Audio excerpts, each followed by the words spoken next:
Hello and welcome to the Wheel of Crime podcast. This podcast is ran by two ladies who play games, shout profanities, and laugh way too often. Also, this podcast does cover topics of sensitive nature, and as such, listener discretion is advised.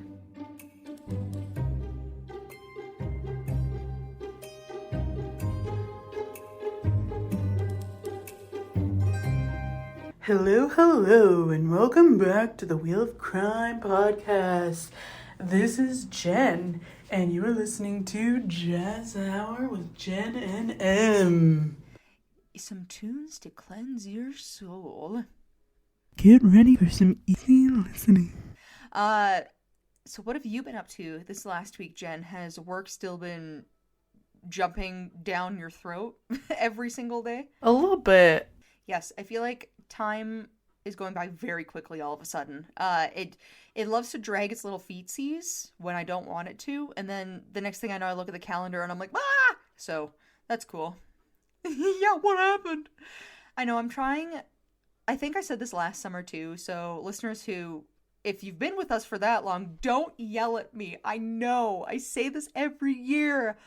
I'm really gonna try and spend some time outside this summer. Alright, let's just get right into our wheel of questions today. Why don't you spin away, Em? Let's go.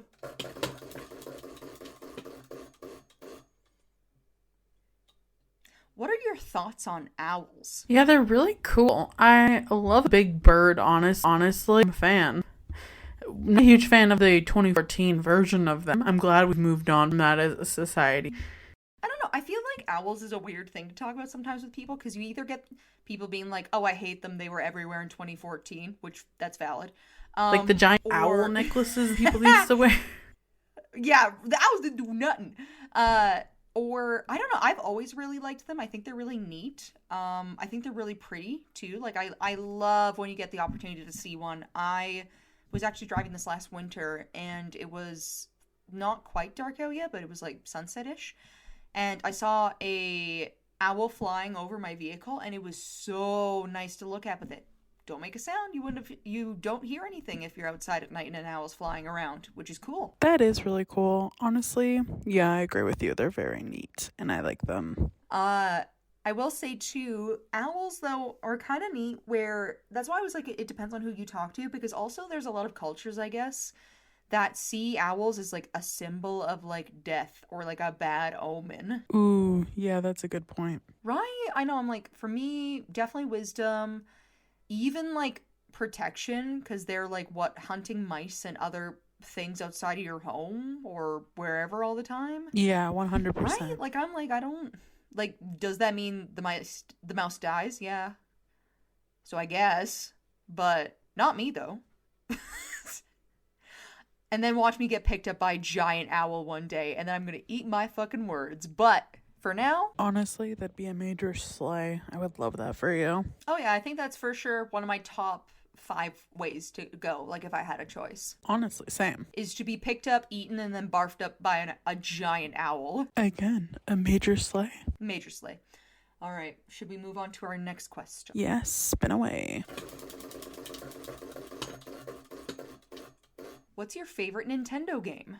100% definitely Animal Crossing. I know. And yours is Zelda, for sure. Yeah. Alright, let's spin for our next question.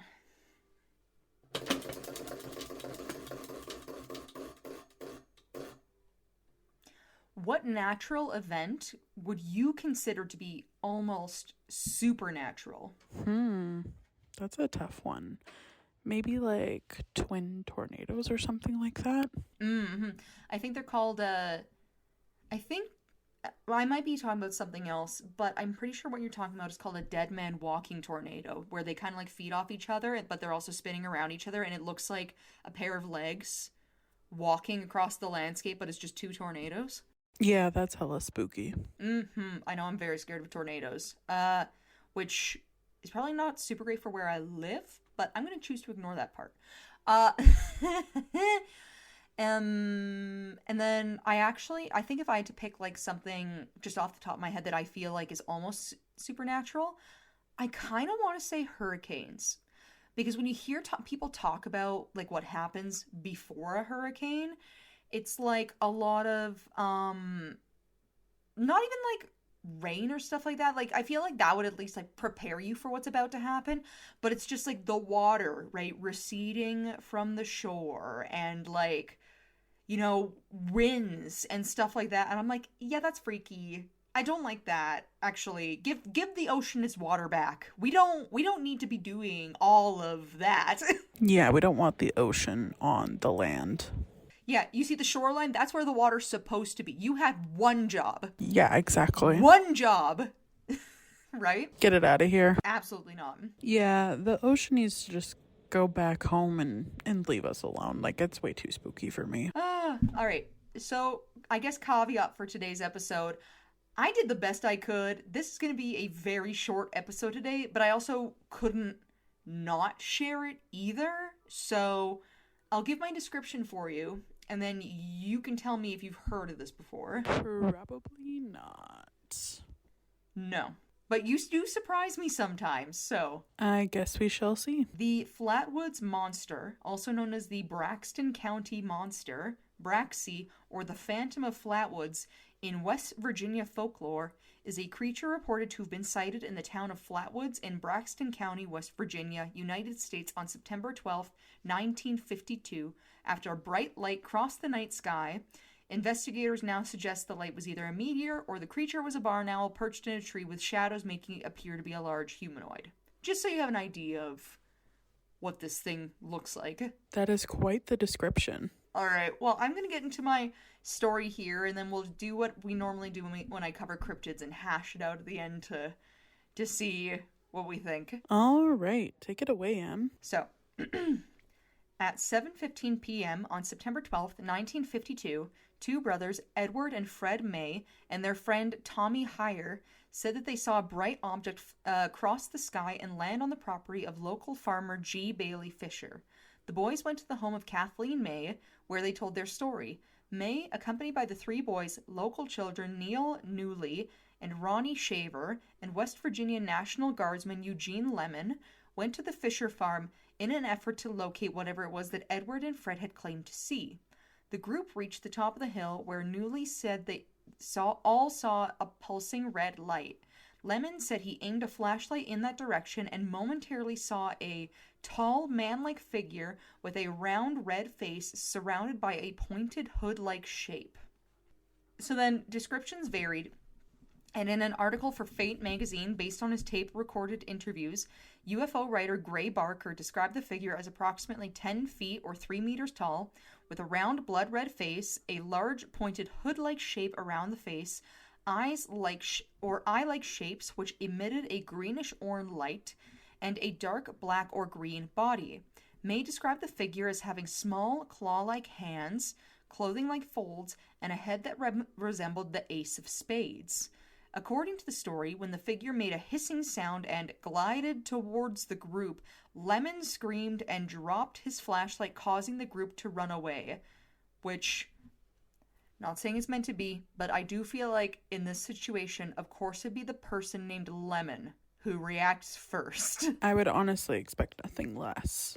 Sometimes things happen for a reason, I think. Especially when you have a guy named Lemon kicking around.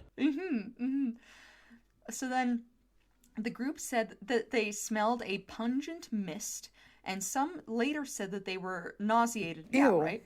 And, well, yeah, because they all shat their pants. That's what happened. Oh my god, that's heinous.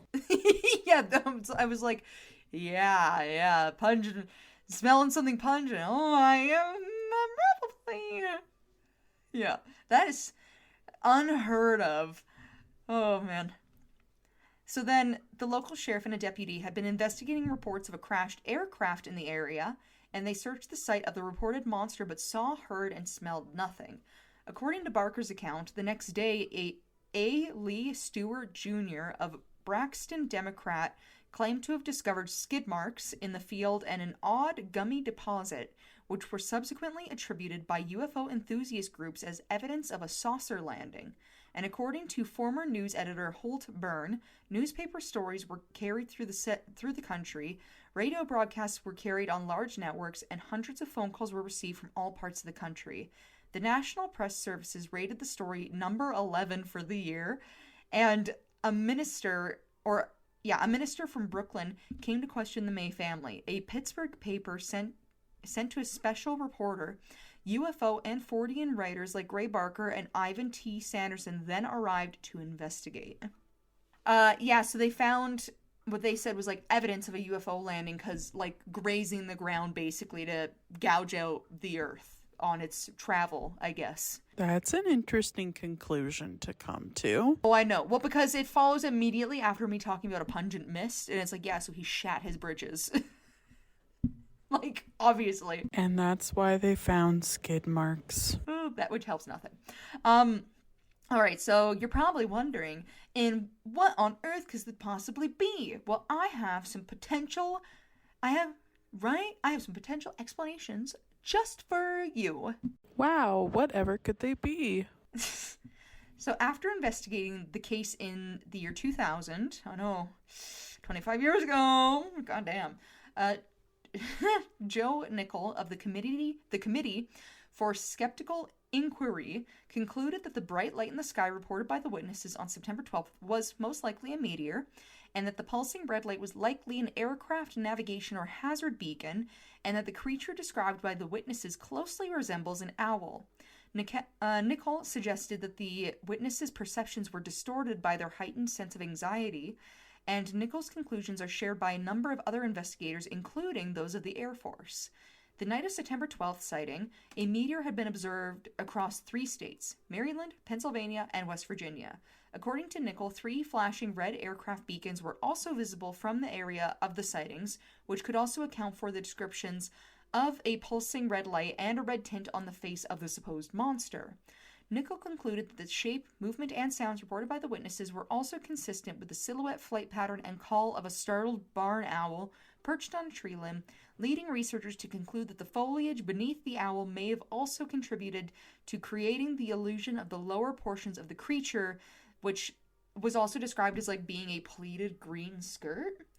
And researchers also concluded that the witnesses' inability to agree on whether the creature had arms, combined with May's report of having small claw-like hands, which extended in front of it, also matched the description of a barn owl with its talons gripping a tree branch. Imagine telling people that you saw a monster and you're like, yeah, it has these small clawed hands and this big round face, and you're just describing an owl to everybody. It has all the attributes of an owl, but it's definitely not an owl. Yeah, and they're like, we've never heard of one of those. That's crazy. I know, it's the craziest thing I've ever heard. So then, according to skeptic Ryan Haupt, even though local boy Max Lockhart admitted that he had driven around the site hoping to see something in his Chevy truck, paranormal investigators concluded that the track's oily residue and bits of a rubbery substance must have been left by the creature and not the truck. Haupt explains nausea reported by some of the witnesses as a symptom consistent with hysteria and overexertion. Basically, he was like, you were so scared, you shit your pants, you hyperventilated, and also there was a man doing donuts literally around the site, so obviously these things were gonna happen. So, I mean, who really could have predicted that? Yeah, like, a little embarrassing, so we'll let you slide with this one. So then, let's talk. Honestly, such a wild story. I know, right? What a story. So then, the Flatwoods Monster, so they have the Flatwoods Monster statue now that welcomes visitors near the town hall, and officials in Flatwood erected a welcome sign which designated the town as the home of the Green Monster, and the town also commemorates the legend in its annual Flatwood Days Festival. Located in the town of Sutton with Braxton County seat is the Flatwood Monsters Museum, which is dedicated to the legend, and the Braxton County Convention and Visitors Bureau also built a series of 5 tall chairs in the shape of the monster to serve as landmarks for visitor attractions. The Bureau rewards visitors who photograph all 5 chairs with free Braxy stickers, and the legend of the Flatwoods Monster has also inspired media beyond West Virginia. The video games Fallout 76 and Everybody's Golf 4 contain references to the legend. In television, the second episode of the 2019 History Channel series Project Blue Book, titled The Flatwoods Monster, is also based on the Flatwoods incident. And you, Jen, might be wondering why I was asking you about Nintendo stuff in my questions. Yes, it's the question that's been burning in my brain. So, there is also a monster in Legend of Zelda Majora's Mask, which was purposefully meant to look like the Flatwoods Monster. Oh. And I did not know that. I've played that video game, I don't know, 1,000 times. Not once did I ever pick up on that. It is, so for any listeners who are familiar with the video game Majora's Mask, there's a part where you go to a ranch and they ask you to, like the ladies at the ranch, they ask you to stay overnight because there's these monsters that keep coming and stealing their cows, and they have one more cow left, and once this cow is gone, they'll have no way to like make money at their farm. So you stay until nighttime, and a UFO flies overhead and beams down a bunch of these monsters, and they all are meant to look like the Flatwoods Monster. They all have an Ace of Spades head and long green skirts and red faces. That's interesting. Right? Well, it was the 11th most interesting thing of the year in 1950, so clearly they had to do something. I mean, I could concur that owls wearing green skirts is pretty interesting. Definitely would crack my top 10. Yeah, basically. So, all right, Jen, now that my story's done, what do you think? Are you a Flatwoods Monster believer? Or do you believe something else? Yes, I am 100% a Flatwoods Monster truther. I believe this cryptid to be 100% real. Definitely not an owl in a green skirt, and no one could convince me otherwise. Obviously. Yeah. This is the only cryptid that I've told so far on the show that Jen 110% believes, guys. The only one.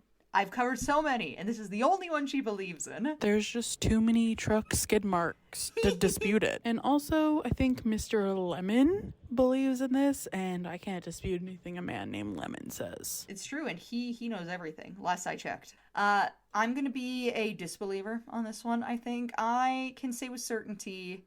I can say with certainty that I am a hater, you're right. But also, that I really feel like if you're describing an owl...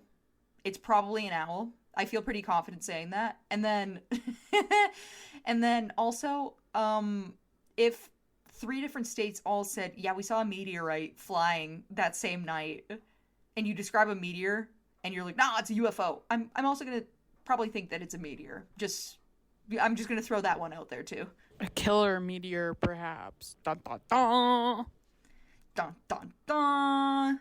But that does bring me to the end of today's episode. If you liked this story, make sure to leave us 5 stars on wherever you're listening to our podcast so we might reach out to other listeners just like you.